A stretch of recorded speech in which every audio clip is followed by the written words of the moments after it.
¿Te has puesto a pensar en lo fácil que es perder el control cuando nos creemos invencibles? A veces siento que, como sociedad, construimos las herramientas de nuestra propia caída, todo por pura ambición o por esa necesidad corporativa de ganar dinero a costa de lo que sea. Justo de eso habla Resident Evil, la película del 2002. Más allá de los monstruos, es una historia que te deja pensando en lo frágil que es el progreso humano cuando se deja en manos de la codicia. Déjame contarte cómo empezó todo esto y cómo, con los años, la saga cambió por completo. El laberinto bajo tierra. La historia arranca en un lugar llamado El Panal.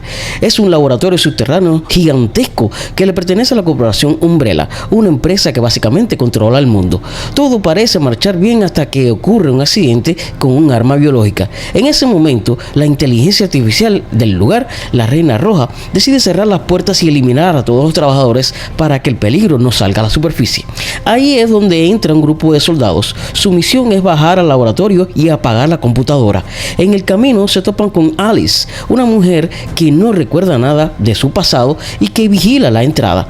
Lo terrible es que al bajar se dan cuenta de que el famoso virus T ha revivido a todos los científicos muertos. Ahora son zombies hambrientos. Toda la película se vuelve una carrera contra el reloj donde los personajes intentan salir con vida antes de que el laboratorio quede sellado para siempre.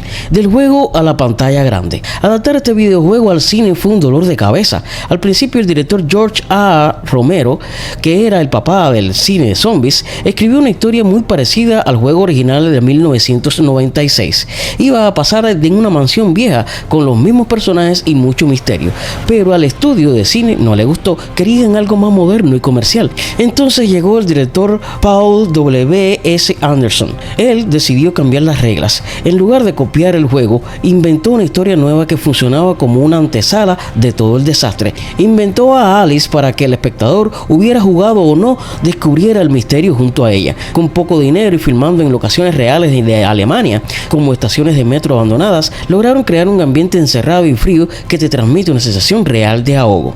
La tensión en el ambiente. Hay algo en la forma en que está hecha la película que te atrapa. El director usa cámaras muy de cerca para que te sientas al mismo encierro que los personajes. La luz es casi siempre verde o azul, muy fría, como de hospital, recordándote todo el tiempo que estás en un laboratorio de la muerte. La música es otro acierto enorme. Mezclaron composiciones clásicas con el rock industrial de Marilyn Manson. El resultado son sonidos pesados y metálicos que te aceleran el corazón en los momentos de acción. Y luego está Milla Jovovich. Ella le da a Alice una mezcla perfecta entre alguien que se siente perdida y frágil, pero que al mismo tiempo tiene la fuerza para pelear y sobrevivir contra lo que sea. Los tres pilares de la franquicia.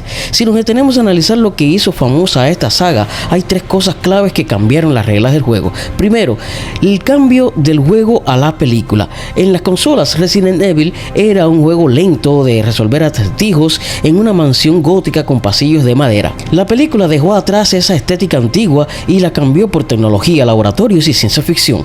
Incluso cambiaron al monstruo final. En el juego era un super soldado gigante, pero en la película usaron al Licker, esa criatura sin piel y de lengua larga que te ponía los pelos de punta. Segundo, la famosa escena del pasillo de láseres. Seguro te acuerdas de ella. El equipo entra a un pasillo blanco y brillante y de pronto la computadora les lanza una red de láseres que los corta en pedazos. Es una escena cruda y fría. Ahí te das cuenta de que la tecnología puede ser más despiadada que cualquier monstruo. Impactó tanto que unos años después el propio videojuego copió la escena en Resident Evil 4.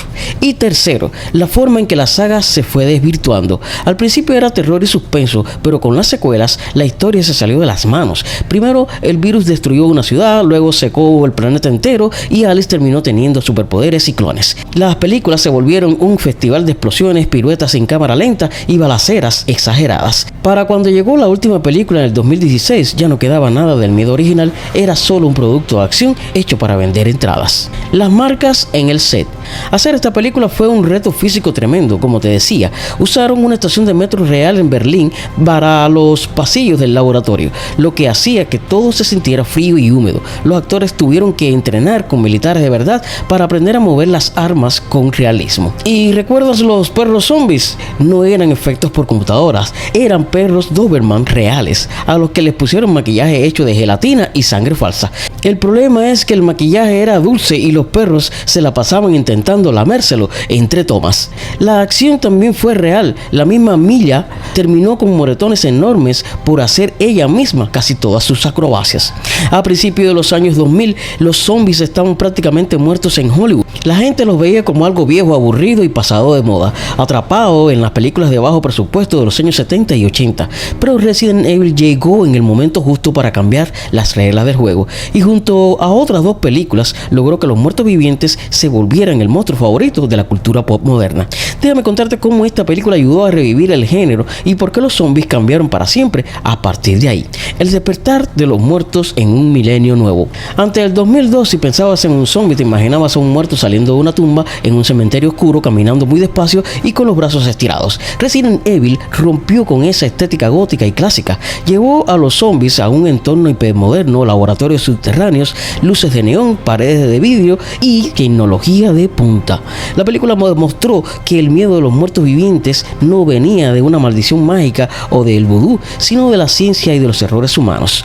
Ese cambio de enfoque hizo que el peligro se sintiera mucho más real y cercano para las nuevas generaciones que ya vivían conectadas a las computadoras y preocupadas por los virus biológicos. La chispa que encendió la fiebre zombie. El estreno de Resident Evil en marzo del 2002 fue el primer golpe de una trilogía de películas que, casi al mismo tiempo, resucitaron el género por completo. Poco después llegó la película británica Exterminio, que introdujo la idea aterradora de zombies hiperactivos que corrían a toda velocidad, y un par de años más tarde, Zack Snyder estrenó el remake de El Amanecer de los Muertos. Estas producciones se alimentaron entre sí. Resident Evil demostró que los videojuegos de terror tenían un público gigante en el cine, y las otras películas aportaron la adrenalina de los zombies rápidos. Gracias a este impulso, el género explotó en la década siguiente, abriéndole las puertas a fenómenos masivos que seguro conoces, como la serie de Walking Dead, películas como Guerra Mundial Z o videojuegos como The Last of Us. Nada de eso habría tenido el mismo impacto sin el camino que abrió la historia de Umbrella. Una reflexión entre amigos. Si lo piensas bien, la figura del zombie moderno nos asusta tanto porque representa nuestro miedo a perder la individualidad. En un mundo donde todo está automatizado y las grandes corporaciones nos dicen qué hacer, cómo vestirnos y qué comprar, los zombies es el recordatorio definitivo de lo que pasa cuando dejas de pensar por ti mismo y te conviertes en parte de una masa gris que solo consume. Cuando una saga cinematográfica se estira tanto que termina perdiendo su alma, lo lógico es pensar en presionar el botón de reinicio. Eso es justo lo que Hollywood intentó hacer en Resident Evil hace unos años. Tras el final de las películas de Milla Jovovich, los estudios quisieron arreglar el enfado de los fans que pedían a gritos una adaptación fiel a los videojuegos originales. Sin embargo, el resultado nos dejó una lección muy clara. A veces, por intentar complacer a todo el mundo con nostalgia y referencias, terminas olvidando cómo contar una buena historia. Un nuevo giro en el horizonte. Lo curioso es que la industria no se rinde fácilmente con una marca tan rentable. Hay un segundo reinicio cinematográfico en camino, liderado por el director Zack Grieger. La propuesta suena bastante interesante porque decidieron cambiar por completo de estrategia. En lugar de volver a usar a los héroes de siempre, la película se centrará en un personaje totalmente nuevo, Brian, un repartidor médico atrapado en mitad del caos de Raccoon City. Al contar una historia paralela con alguien común y corriente, el director busca recuperar esa sensación de desamparo y terror real que sentías cuando jugabas por primera vez, donde cada bala contaba y sobrevivir era casi un milagro. Una reflexión sobre la obsesión de Hollywood por reiniciarlo todo. Cuando miras estos constantes intentos de reiniciar la saga, es inevitable reflexionar sobre lo difícil que es capturar la magia dos veces. A veces las productoras se obsesionan tanto con copiar los elementos visuales de un juego, las localizaciones, la ropa, los monstruos, que se olvidan de lo más importante, la atmósfera.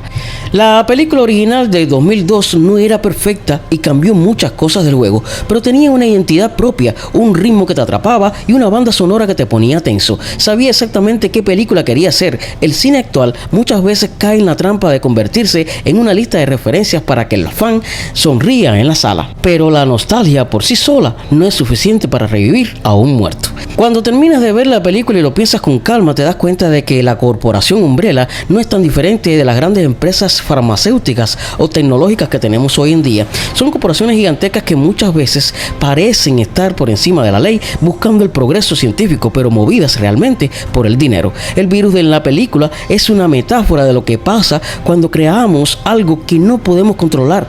Lo que realmente asusta no son los muertos que caminan, sino la frialdad de los ejecutivos que provocaron el desastre desde en una oficina cómoda, sin importarle las vidas humanas. Al final nos deja la sensación de que todos somos un poco como Alice, sobrevivientes intentando entender un mundo controlado por fuerzas que no vemos.